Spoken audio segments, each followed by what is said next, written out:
5 o'clock. Okay.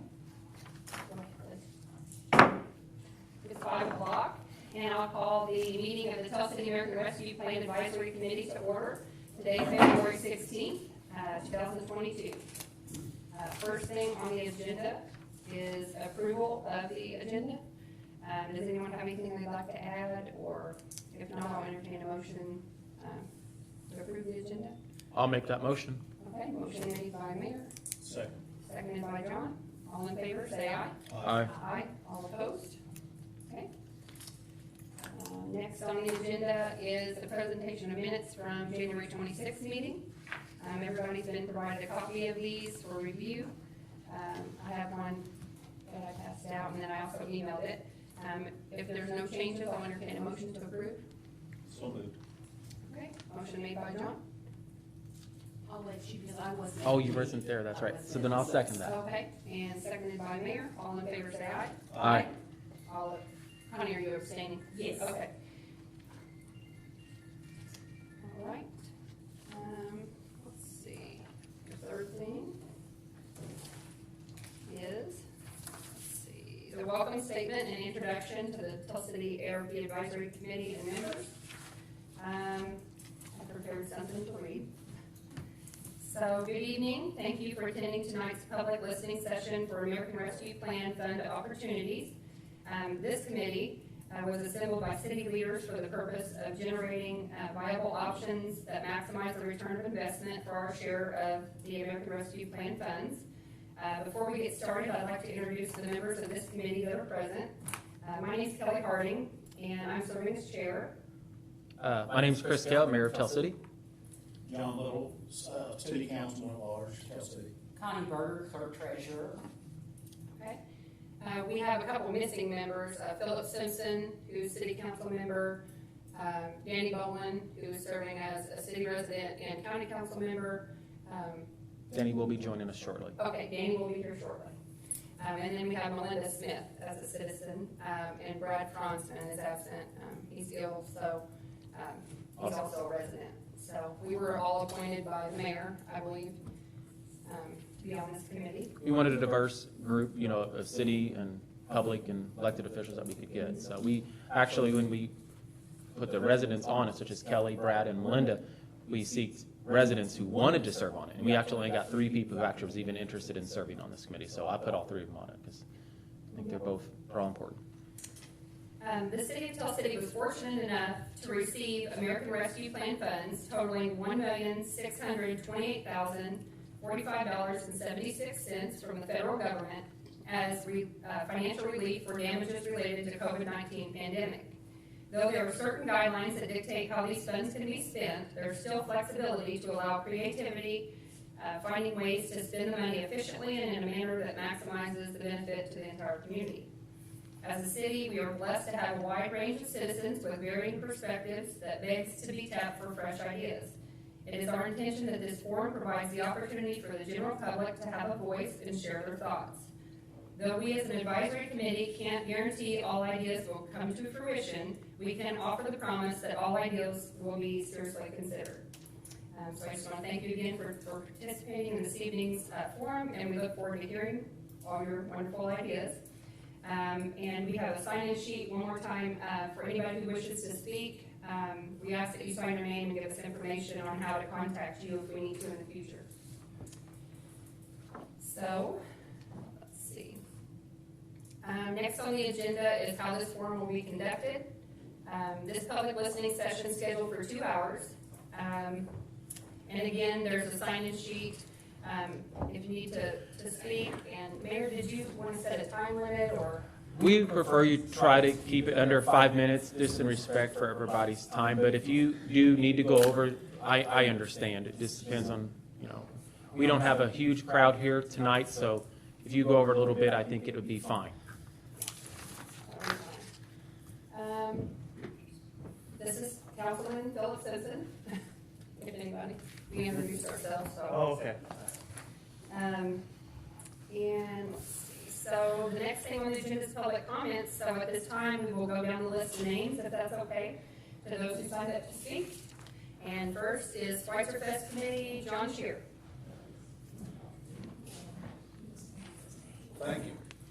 keep it under 5, Chris. Or I'll try. So you can do your minutes The on reason that. that I'm here representing Schweitzer Fest is, as you all know, and thanks to John Little on the group that allowed us to put a small festival together for 2020, and then again for 2021. We felt it was important for us to have some sort of an event for the community with all the stress and strain of the COVID-19 in 2020. We did that knowing that we were going to lose money, which we did. So what we're asking from the committee is, if nothing else, if we could at least replace the funds that we lost, especially in 2020. And then on the application, we'll also include some of the funds that were down from 2021 due to the COVID. I mean, we know pretty much, well, we know exactly how much it was. It was roughly in 2020, our committee, because of insurance and the costs that we normally concur, we lost somewhere between $15,000 and $18,000 that year that the committee absorbed, which we were willing to do, and we knew we were going to do that. But with these funds, we're hoping that we can recuperate that. For 2021, our differences were somewhere around $5,000 or $6,000 that we would have normally had in a normal year, of which we keep very good records on. So we will have all of that on our application whenever that's ready, and we'd be happy to submit that to you all. So thank you very much. Yeah, thank you. Does anyone have any questions for John? Okay. All right, thank you, John. For those of you just coming in, we have a sign-in sheet. If you'd like to speak, just put your name on there, please, and your organization so that Kelly can call you up.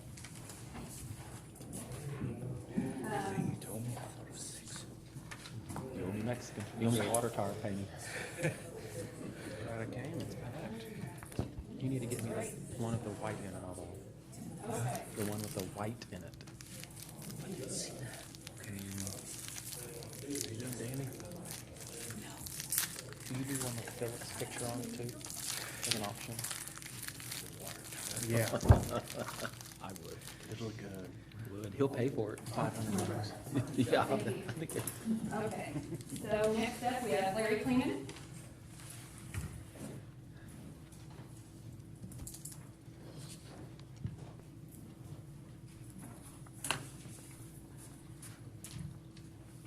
Kelly, I made copies. Okay, thank you. There should be enough for her. Okay. Everybody pass this down.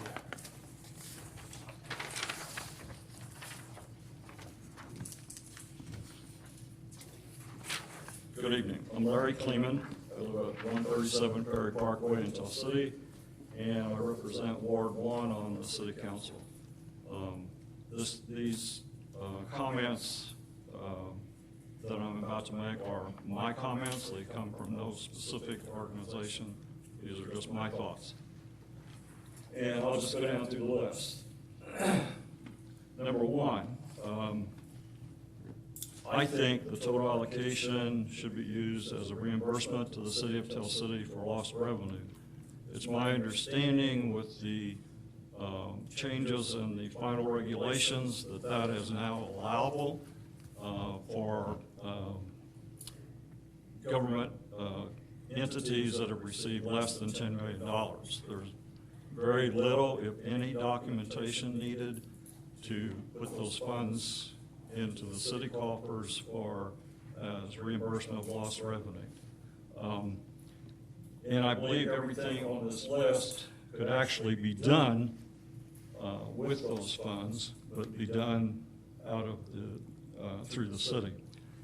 It's my understanding if that option is used, there's less reporting required from the city.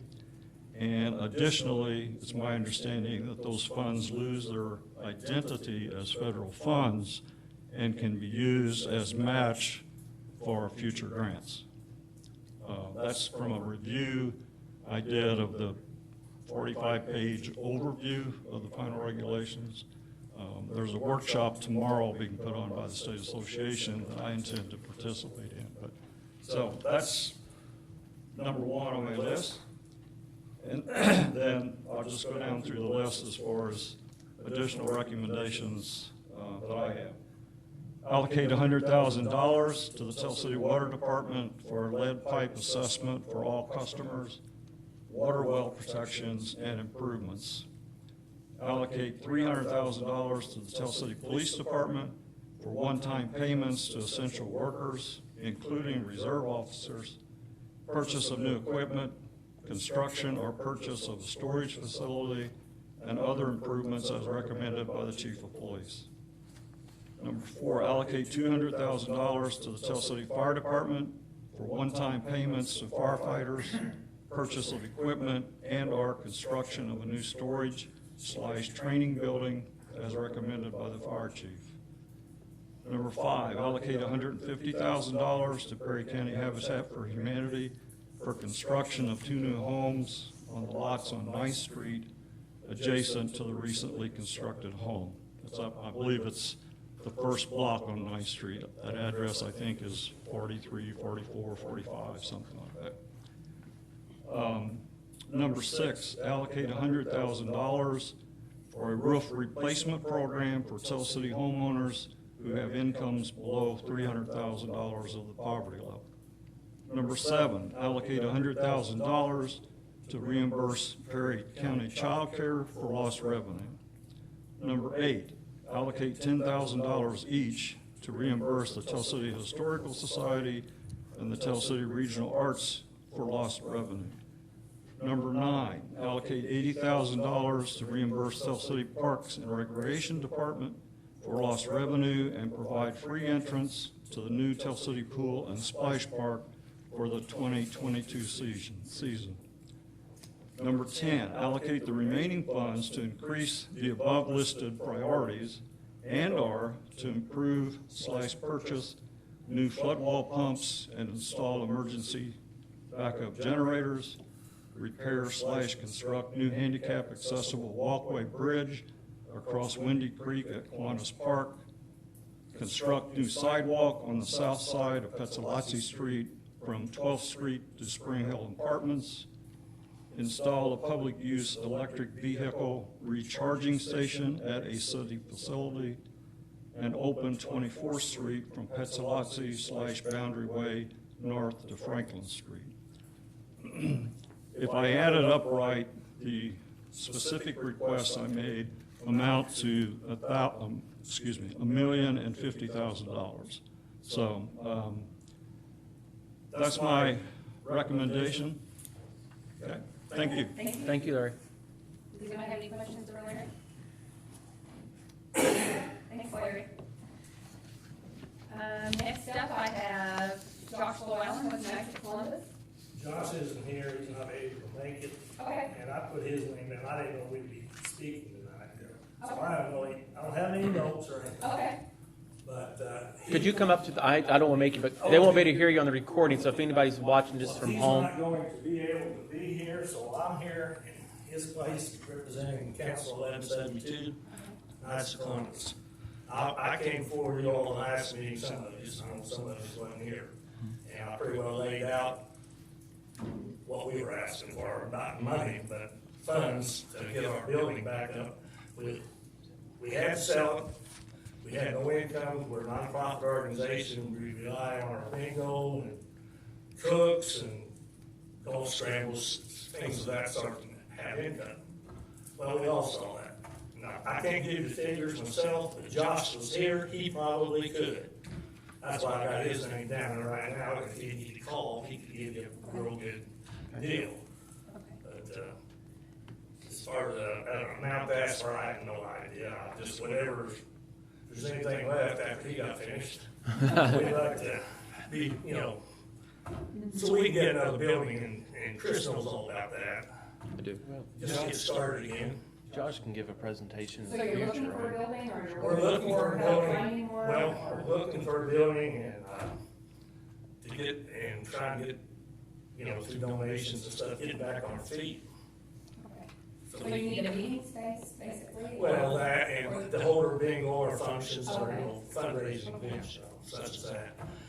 And, it's not cool, every week we got people coming up to us asking, when you gonna have bingo again, everything, but don't know what to tell them because we don't have a building, so. How many people would you guess bingo drew each week or weekend or whenever you did it? Well, we do it once a week, and we'll average around 38, 40 people in there. Okay, Sometimes more, sometimes less. sure. And as far as, like I said, the figures, I can't give them to you. I don't know what they are. But we lost quite a bit. We've been out for a long time. So that's it in a nutshell. And I think I've got Josh's, that's his cell phone number. Okay, so that's who we. Yeah, he would give you all the figures. Okay, all right, and I'll get this to the. Thank you. Thank you. I appreciate it, thank you.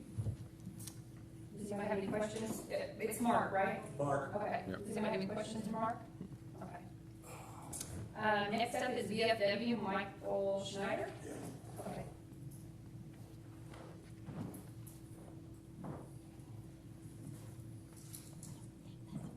I'm also here, instead of Gerald Davis, he was the one supposed to be here.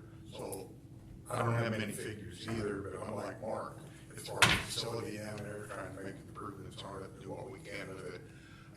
One of the things I have is a question though, if we put in for the county, can we still put in with the city? And if we do, they want the same type of format, or use the same format as what they do for the county? Probably so. Yeah, we haven't got, we're a couple months behind the county. Our next meeting in March, March the 2nd, actually is going to be the discussion on our application process for small business and not-for-profits, or how we want to handle that, I guess. Yeah.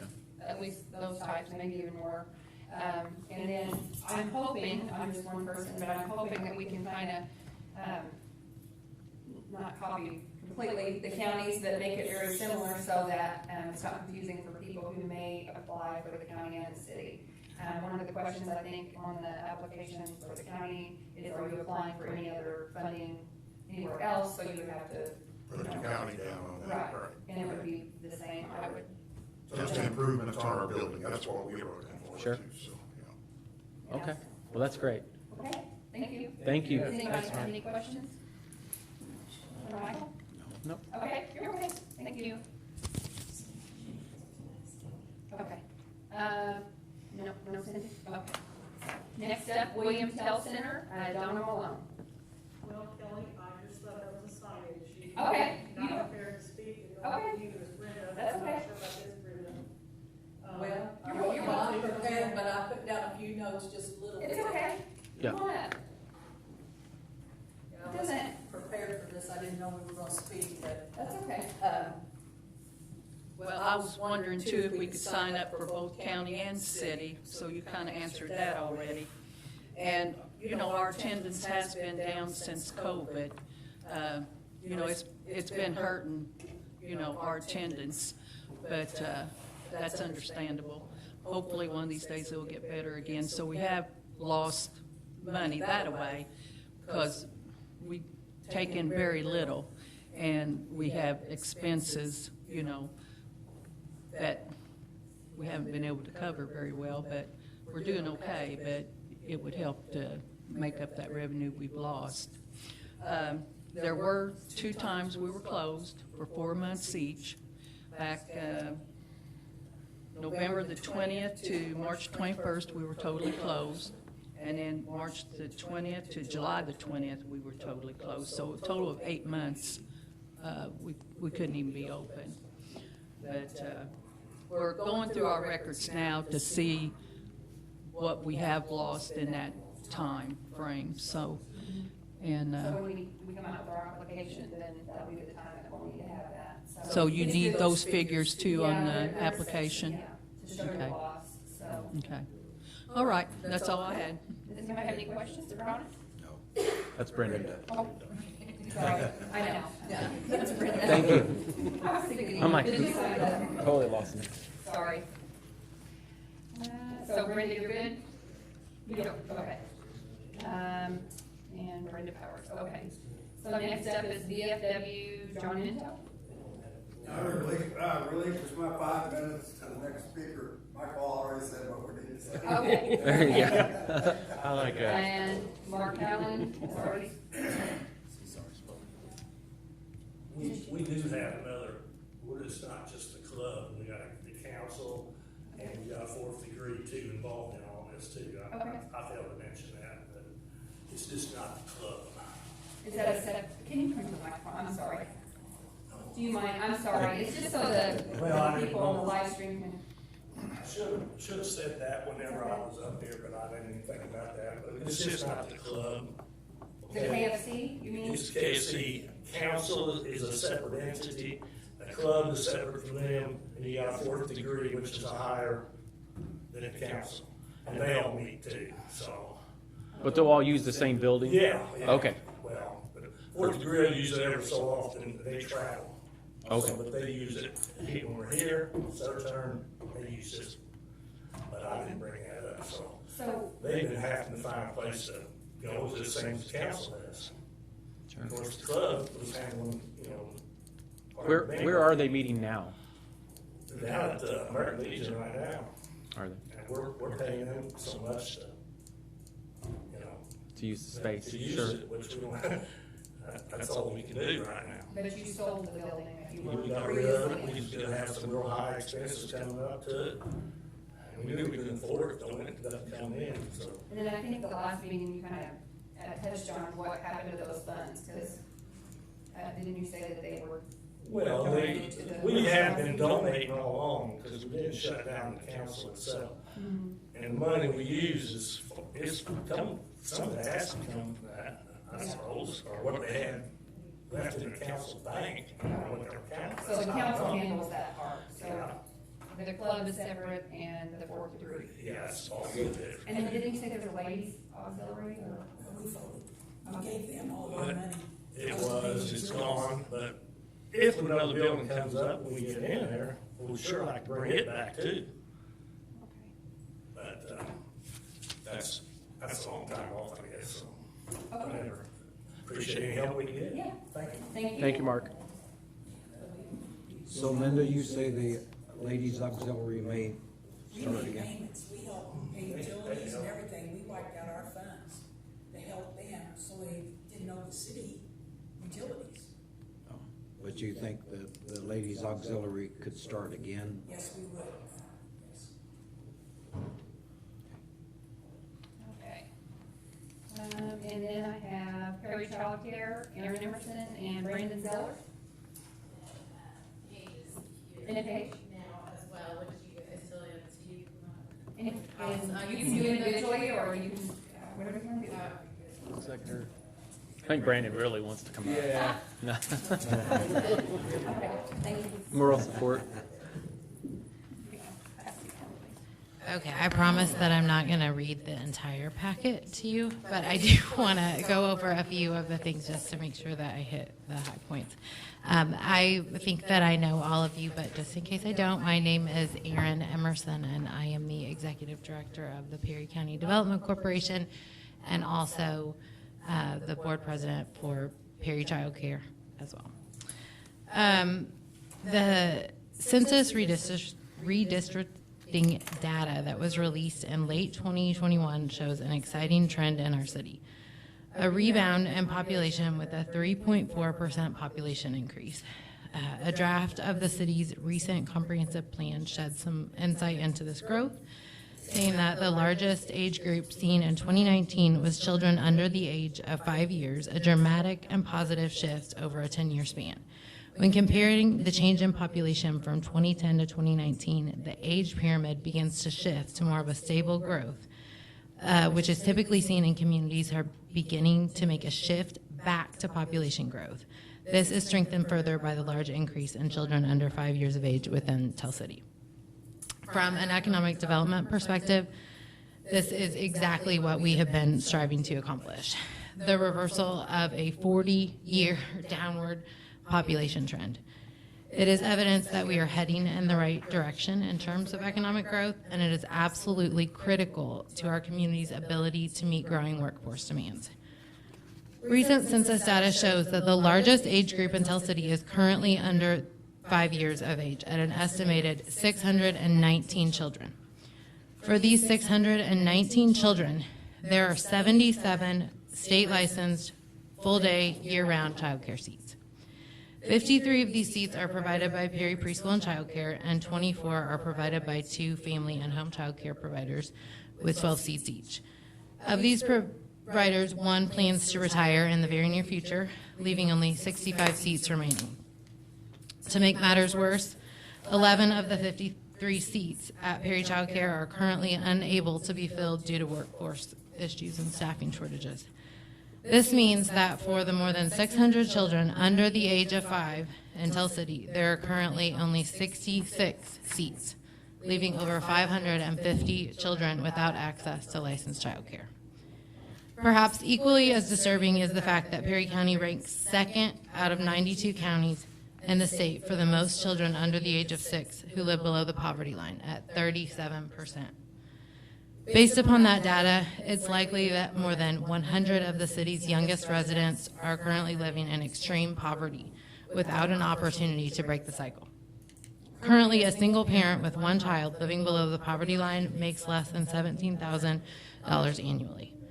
The average cost of infant care in Tell City is over $10,000 per year, meaning that a single parent of an infant would need to spend nearly 60% of their annual income on childcare. It should go without saying that this is unworkable. And the only possible way for low-income families to afford licensed care is through the state voucher program.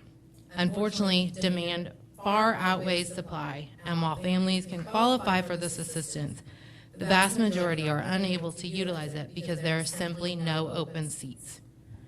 As a result, there are currently only 2 children receiving vouchers, and the county ranked second highest in the state for children living in poverty. From an economic development perspective, these are major issues. Lack of access to child care is negatively impacting the daily lives and decisions of residents and the productivity and bottom lines of local businesses, as well as severely limiting the exciting growth that our city is just beginning to experience. Local parents have shared that accessibility concerns are impacting their decisions about family size, or whether or not to stay in our community or to relocate. And just last week, the Pick Perry Facebook page received a message from a young woman expressing her family's desire to return to the area, as well as her concerns about lack of licensed child care options. I would now like to take off my economic development hat and speak to you as a citizen of this community, as someone who made the decision to move back here and raise my family, as the working mother of 2 young children, and as a fierce advocate for the absolutely essential role that Perry Child Care plays in our community. As I mentioned earlier, the facility is the only licensed child care center in Tell City and Perry County, and I am, depending on the day, blessed or cursed to serve as the organization's board president, and am the mother of a preschooler who has attended the program since she was 6 weeks old. I'm in a unique position in that I can see this issue from both the provider and the parent perspective, and after more than 6 years with one foot in both worlds, I can attest to the fact that this is truly an utterly broken system. The center has wait lists for every single room, some longer than the actual classroom capacity. Parents are desperate for care. For families fortunate enough to get a spot, they are paying as much as 50% of their income just to be able to go to work. At the same time, our teachers, who are tasked with molding the minds of our children during their most critical developmental years, are making poverty-level wages. Parents are being forced to make decisions about leaving the workforce or leaving their children in unsafe situations. Some are contemplating relocation, while potential residents are being deterred by the overwhelming lack of options. The growth we have strived so hard for is happening, but it will not continue with the extreme lack of access to child care in our community is not addressed. The past several years have been a grueling learning experience, and our limits have been tested as an organization, as a board, as parents, and at the end of the day, as mere volunteers, striving to provide an absolutely critical service to our community. We believe in the importance of this with every fiber of our beings, and we remain committed to ensuring Tell City is home to a licensed child care center, but we cannot do this alone. I am asking you, as members of the Tell City ARP Advisory Committee, to please use this once-in-a-lifetime funding opportunity to make an investment that will have an immediate impact, as well as one that will have an impact for generations to come. And then there are 9 testimonials from parents after my portion there as well, just talking about the different ways that childcare has impacted their life decisions. Can I ask a question? Yes. What are some of the things that you use the funding for? I attended a county ARP session where some folks came and spoke about this. I believe that we need to scale up. While we are, feels like constantly struggling because the equation doesn't work from either side, and we lose money every single year, and we figure out how to make that up. But it will never get better, and we will never be able to raise our wages in order to address our workforce issues and be able to take more children if we don't scale up our program. We are out of space. We have wait lists for every room. The square footage it's a constant puzzle, and Paige is a lot better at it than me in terms of figuring out, like, okay, you can only have a 13-month age gap between kids in a single room. So if we've got a kid who's getting ready to have to move out of this room, when is it possible for them to move up to the next room? Well, we don't have enough room in that room.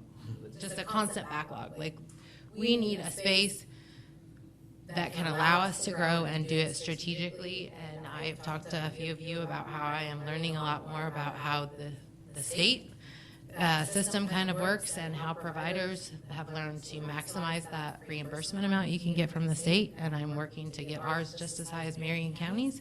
And if we can get voucher rates that are comparable to what Marion County providers are getting, like almost sometimes over $400 a week for a single child, if we can get that, that makes us more sustainable. It offsets what local parents cannot pay if we can get that from the state.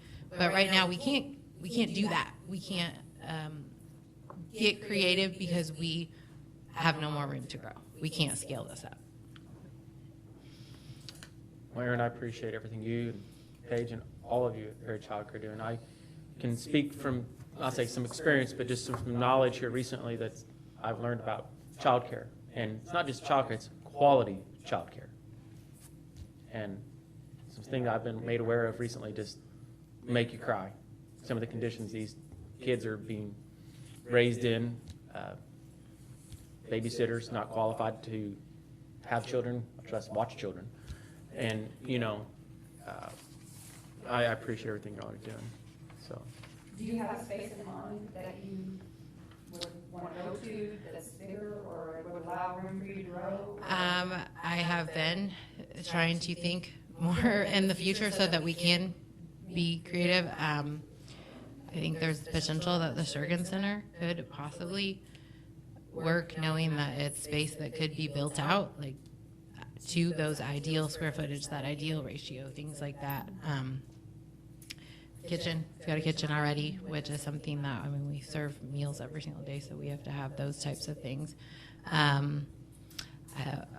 We brainstormed about maybe that big back area of Ivy Tech that is like the unfinished old welding lab portion. It's not being used currently? I do not believe so. I know that the United Way's Angel Store has access through there, and they use some of the storage off the side of it, but I don't think it's currently like used on a daily basis. And honestly, part of it could be just building from the ground up, because as I said, it is extremely regulated down to the square foot, down to the ratio. And in order for you to be able to get as close as possible to making it financially feasible, you almost have to build out with that exact square footage in mind, with the licensing regulations in mind. So I know like Castle Park, that block is an empty, the other side of that block is currently empty green space that the city owns. I don't think that we are opposed to any of these. We just want help. Because we are really doing this as volunteers because we believe in it. Yes, we're parents of children at the center. My daughter is almost in kindergarten. I won't have a stake in this game, but I will because I believe in this. And I know that if we want our community to grow, we have to address it. We have to. Well, if we want to attract young families with children, yes, we do. Yeah, I was just looking here at some notes that I had from we did a public survey online, and we had 347 people respond to it. and finding childcare was number 9, but it was on the top 10 list, as things that people, how they were personally impacted by COVID-19, finding childcare, those type of things. Yeah. Sure. Is there space at where you're at right now to expand? We currently are located in the SERS building there by Williams Hill, and we have a wing of it.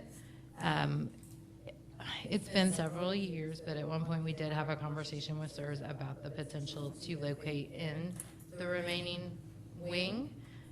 They were open to it, but I think it would take us purchasing the building and just kind of taking it off their hands, which I understand that. And it would still, of course, require renovations because each room has to have sink, bathroom. It's not totally set up.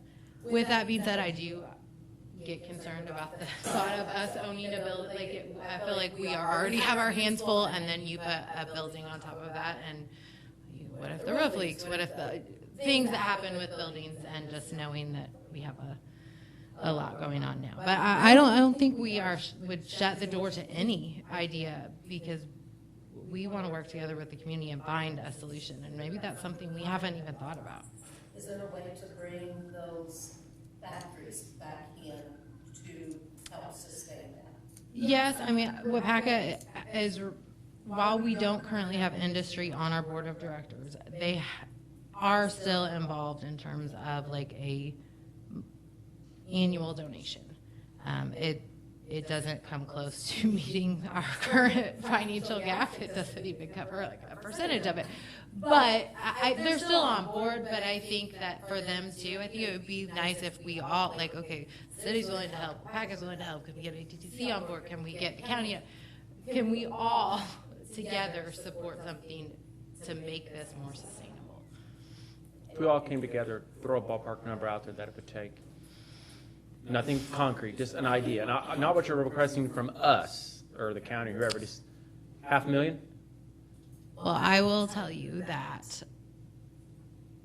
the annual currently, like if we are to continue to do what we are doing, which is not necessarily running this like a business, we are running this like we're providing a service to the community, which means we open at 4:45 a.m. because people have to go to work. And we provide care for infants because we are some of the only licensed spots. That's not financially smart for us to do.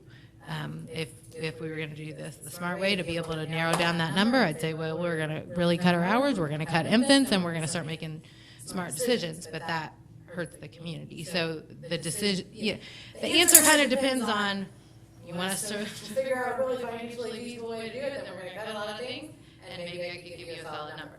If we're going to keep providing the service to the community like we're providing it, we will probably have a $200,000 annual gap every single year. I was just trying to figure out, a facility, salaries, those are probably your two biggest challenges. Yeah, absolutely. And workforce, but salaries tied to workforce. Right, and I mean, our starting pay is $11 an hour right now. We did raise wages as of January 1st, but it hasn't helped. I mean, we're $11 an hour with no benefits, no insurance, nothing. How does our child care in our county compare to like Spencer and? Well, they're all jealous of us right now. I will tell you that we are working with Spencer, DuBois, Pike, Crawford, and Orange on our 21st Century Talent Region. So it's a 6-county region, and they all are like, well, how can we do what you did? And I keep telling them to be really careful, because I don't know if you want to do what we did, because there is no exit strategy. People need it now. They can't not, like, they're depending on us to be able to go to work. So while we are ahead of some of those communities in that we have like figured it out and started a center, it's still not. If you could figure it out, you could sell that idea and pay for it, right? Well, we are trying really hard to, like I said, learn. I've learned that the providers who are successful at this in the more urban areas have learned to play the state's game. and maximize the reimbursement in every single way that they will get from the state and get waivers when they need to get waivers and find their way around things. And no one tells you that. So we are 6.5 years in, and now I know it. And now we are trying to start playing the state's game so that we can at least not bleed as much money. But you can't do that until you have a larger facility. We need more space, right? Currently, To make that work. we can't take those voucher kids because we don't have space. How much paperwork does it take? Would you need like a full-time person just to do paperwork with those vouchers? Well, the state is kind of, it's my understanding the state is tweaking how they're doing that right now. It's a lot on parents. They fully have to like go out, call the number, figure out if they can get the vouchers, go through the state. Then if they actually get the voucher, get someone to work their way through the process, then they bring the voucher to us at Perry Child Care and we work on it with them. But I have heard that the state is looking at restructuring that and doing that kind of like a current scholarship program that we're doing with COVID funds, where parents are paying less, but that we determine their income. They bring their pay stubs to us. We look at it, and it honestly, you know who's doing that right now? Amanda, who's my assistant, who's on maternity leave, because we don't have the workforce to do it. So if we wanted to be able to participate and wanted local families to be able to take advantage of that scholarship program, it took a volunteer person to manage all of that. So it is paperwork intensive, but I also think we are talking with another provider in the state about ways that we could partner and maybe do some shared services, and maybe they manage. We send everything onto them and they manage it, and there's a fee or something. So we're trying to get creative. What about like a consulting firm or anything that you know of about this type of industry? We've gotten pretty close with some consultants that we've been working with through some funding we received 2019 from the Community Foundation, and then COVID happened. We originally employed these consultants to help us look at the old junior high or look at scaling up, like how do we meet more of the community demand, and then COVID happened. And Are they off the table now? From funding? no, I mean we've exhausted the funding. They believe in. The company is now donating. There's two in particular consultants that we've been working with, but the company is donating an hour weekly of their time, and they are personally donating an hour plus weekly so that they can continue to work with us. So that's something that funding might be able to be. It'd be awesome to be able to pay them instead of just saying, thanks guys for just caring about us. It would be wonderful to go back to do what originally was intended when we got that funding, which was to identify 3 or 4 locations throughout the community, the old junior high being one at the time, and really doing that overall look from the square footage, or what are some rough costs, and is this a feasible location, or this totally off the table? And that's what we had hired them to do, and then I would love to still be able to do that. So do they look at like sustainability and try to help you figure out how to even just break even, because you're not for profit, correct? Yeah. Well, I think that was absolutely the plan. I think any consultant that we have talked to over the past several years has been like, yeah, well, we can help. And then they get in and they work with us and they're like, yeah, this is impossible, you guys. I don't know how you do it. I mean, literally, there are not a lot of consultants who understand what it is like to do this in a rural area. They don't understand. We have fingerprinting 1 day a week here. It takes up to 30 days to then process an employee that you are going to pay $11 an hour, and you hope that they stick with you for that 30 days to process them when they can go work somewhere. I mean, our challenges are extremely unique because of where we are located, and being a border county doesn't help that either, because there are state fingerprinting things for one, or just like state funding opportunities. Well, some of our employees might live in Kentucky, so the state doesn't want to cover funding for them. So we are in a very unique position, and while I want to continue to find consultants to help us, I really think that until they get in and start working with us, do they realize, like, wow, it really is that hard here. I think it becomes like the more they look at it. I was looking into the Ready program, and I looked at some of the things. I watched the video that you were part of, and I was reading all that, and you had asked for funding, or Harry Child Yeah. Care, sorry, not Aaron. No, Harry yep. Child Care Yes, has it was a included. negative case in that as well. So Mhm. when, I know that only 15 million was awarded for the 5 counties, and when will that decision be made on what projects will get another funding? We have been meeting with our regional ready team like once every 2 weeks. We met last week to begin to narrow down our list of priorities. And now we have also learned more from the state that just like all the funds you have access to distribute out, all of the ready funds are now subject to the exact same ARP guidelines. So that kind of added a new layer. It is still on the priority list, but I don't know what's going to happen. All 5 counties have to do their own priority. We all had to start cutting down, like, okay, what's feasible, what is something that can be done within the time frame here, what can meet up with ARP guidelines and federal procurement and stuff like that. So it's still on the long list. Honestly, from what had been submitted back in August, I would probably submit a whole different proposal now, just because these are live projects. Things move. You keep evolving after you submit them. So I still think that there is definitely the opportunity for some ready funding for childcare, but I don't know what that total amount will look like. But this funding would be key as well, because the ready program requires a public match and a private match too. So we could work them together, yeah, to maximize the amount we could get. I like anything that we maximize our Me too. dollars, so. Me too. Absolutely. Anybody else have any questions for her? Very interesting. Sorry, guys. I know that's a ton of information that You I. took John's 5 minutes. No, I was kidding. Sorry, that was a lot. So, yeah, anybody, yeah. I have everybody, if anybody else wants to talk, that's fine. If you don't have a specific request, or you just have some thoughts and ideas, you're welcome to come forward as well. Is this one of our little Perry Child Care girls, huh? Gymnastics, so she's right me, sorry. So I'm Paige Shank, most of you know me, I'm CFO at the electric department in town. I have 2 kids at Perry Child Care. I have been lasted onto the board by Erin.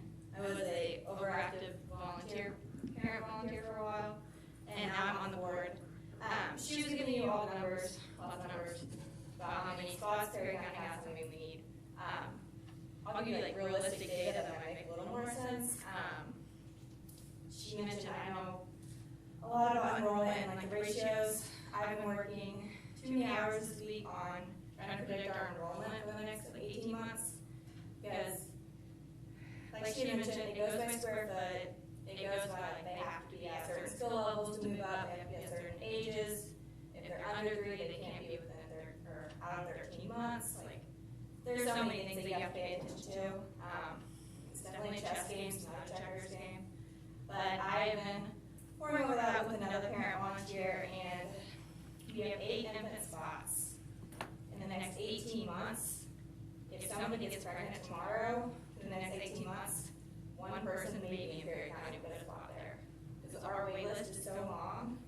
We already know that there's 6 babies going to be born in the fall. Most of them haven't even announced their pregnancies, but they're on our wait list. That's how dire these people want these positions. So, I mean, imagine somebody, they find out tomorrow they're pregnant and they're like, oh, I'm going to call instantly. Sorry, too late. And that's They're horrible. desperate. I mean, we have parents bringing cash to our door begging to get on our wait list. They are not like, oh, if I get in, good. I mean, it is with extreme desperation that they call, and when we don't answer the phone because we're really short on staff, they come to the door with money. So that just gives an example of how much of a demand this is. I mean, what are these people going to do? Where are they going to go? Like you said, you can't. I feel like when I was younger, I just went to grandma's house a lot. But like, my parents are still working. Like, people are working longer. They have to now. So grandma isn't going to be around until they're 15, and it's like, okay, well, I don't need childcare at 15, I need them when they're 3. But grandma's working.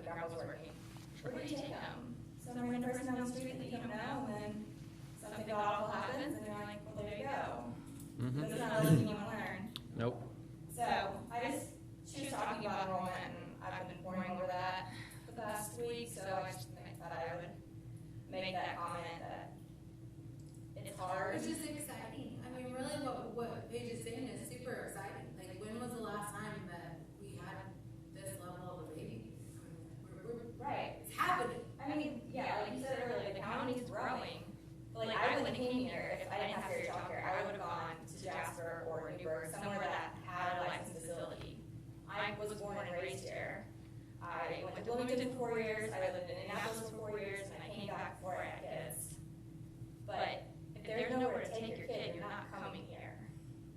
I'm not gonna move back here, move my life here, and be like, oh crap, I can't go work because I don't have somewhere to take my kids. And that's something that I know people here, so like I could feel comfortable if my parents were retired, I could take them there, but they're not. But the people that aren't from here, like we want to grow, we want more people to come here. So we need more than just the people that were born and raised. The people that aren't from here aren't going to take their kid to Joe Schmo down the street. They're the ones that are coming for licensed childcare. So we need to grow, we need to expand, we need help. So the staffing and the space are the main concerns that you would say? Yeah. Or the lack of staffing? Lack of staffing, lack of consistent staffing. And you think that the pay is the big part of the problem? Yes. I mean, I feel like I keep living that same nightmare where we'll like get somebody that is like has some level of like education and they want to work for us and it's really exciting and we get excited and then we go through the process of onboarding them, which includes the drug test, the TB test, the physical, CPR, first aid, 21 hours of online training and other stuff I'm forgetting. We do all that. Then they start working for us and we just got one and we're so excited to do bachelor's in child psychology. We're super pumped. She's like 3 weeks in and she just gave her notice. She's going somewhere where she can make more money. We're just churning. This is all we do. Like we have the old faithfuls that are not with us for the money. They're with us because they love the kids and care about what they're doing. And then we have this just churning of trying so hard to get someone. It's hard work. It is really hard. Patience. I think that's done through the years past. Yeah, my daughter, I mean, they don't know the names of these people anymore because it's just, who do we have today? I don't know. Your preschool teachers, do they have to be licensed or certified, or, I mean, is there a One requirement? teacher per room has to have like a CA or an equivalent. I was just curious because that, you know, you just couldn't, that's. We do a lot of support them to get their CA. Oh, okay. Yeah. Do they have to have it coming in? No. They don't have to, we can map that state papers, Yeah. we can maximize what the state will give us the more licensed, skilled CDA, you know, we have on staff, the more money we get from the state. Which is, it's a higher quality care we provide, which is what we want to do, but it doesn't work. That's what I would ask that I've been working on. Because that's realistic. If you're pregnant tomorrow, I'm starting on the spot. But yeah, if you want to invest in the city and the community, that's this age and my age. Because we're the ones that are going to be here for hopefully a long haul. Thank you. That's right, thank you, Paige. Okay. Don't do that. That is all that I have signed up on the list. I don't see there's anybody that. Oh, okay. I don't know if Patty? she's speaking or not. Is it Patty? Yeah. Did you want to speak? Did you want to come forward and speak? Okay, okay, that's fine. I just wanted to make sure if anybody else have anything to say, share, any thoughts or ideas, or, I can go over a little bit of data that I have, from previous meetings that we've talked about. From our survey, like I was talking earlier, 347 people took the survey, it was online. 76% of that identified themselves as Tell City residents, roughly 12% as Tell City business owners, 26% employees of Tell City, and 9% were members of not-for-profits. From the survey, the top 10 priorities for what the survey participants would like to see the ARP funds spent on, this is just the top 10, there were a lot. Number 1 was youth programs at 47%. Number 2 was Parks and Rec at 39%. Mental health was the next one. 4 was small business assistance. And 5, the streets or other infrastructure. 6 was housing. 7, senior programs. 8, workforce development. 9, utility bill assistance. And 10, public safety. So also worth noting under the other category, this is a category where they could just fill in what they were thinking that maybe wasn't listed. We had priorities, there were 12 responses for animal shelter and 11 for child care. So there were quite a few together. Let's see. The survey also asked participants in their households how they were personally impacted by COVID-19. And these are the top 10 responses. Number 1 was none. No, they had no impact. Number 2 was paying for food. Number 3, paying utility bills. 4, paying rent and mortgage. Number 5, virtual learning issues. 6, employment issues. Number 7, finding support for mental and emotional health. And then finding child care was next. And then internet connectivity was on there. So. I also have worth mentioning under the other category where people could list whatever they choose, included finding employees, supply chain issues for small businesses, and increased cost of goods.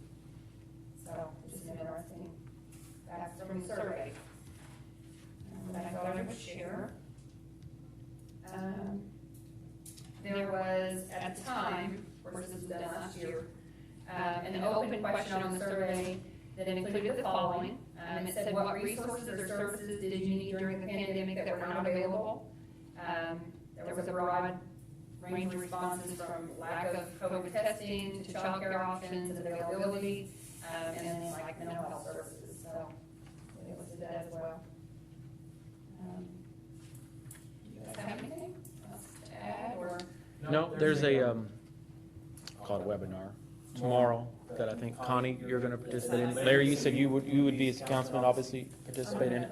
And Kelly, tomorrow, regarding the final rule on COVID. Basically, it's the final rules that we have to go by. If we don't go by them, we have to pay it back. But we don't want to pay it back, so we have to go by the rules, obviously. So that is tomorrow. So they'll have more information on some of it, because it's complicated. There's a few changes, so. Sure.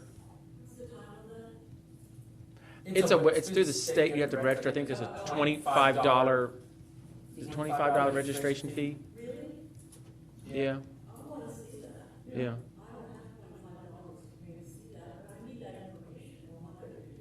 They might put it out later for free. I don't know. Sometimes they do. Huh? Yeah.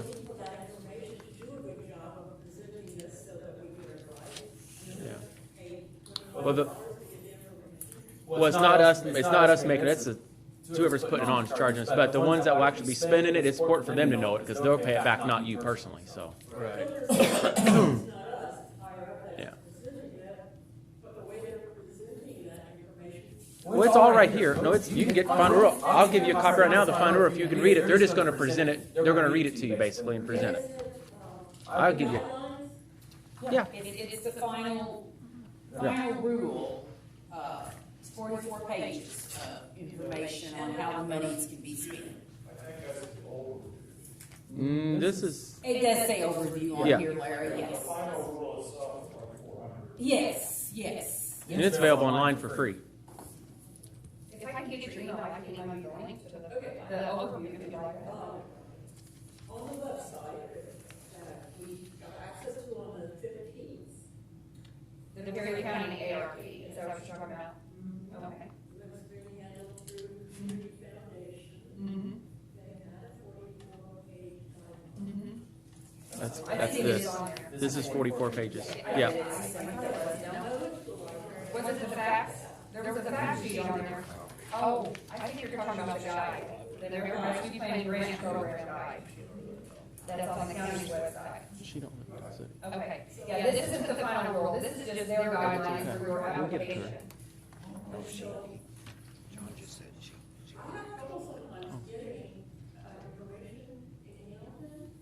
Yeah, have you, now see, they have their own funds too. Have you talked to their mayor about what they're doing with their funds yet? They've got funding just like Tell City, the county, and Troy did. So have they got a committee formed yet for like we did, or? Oh, okay, well.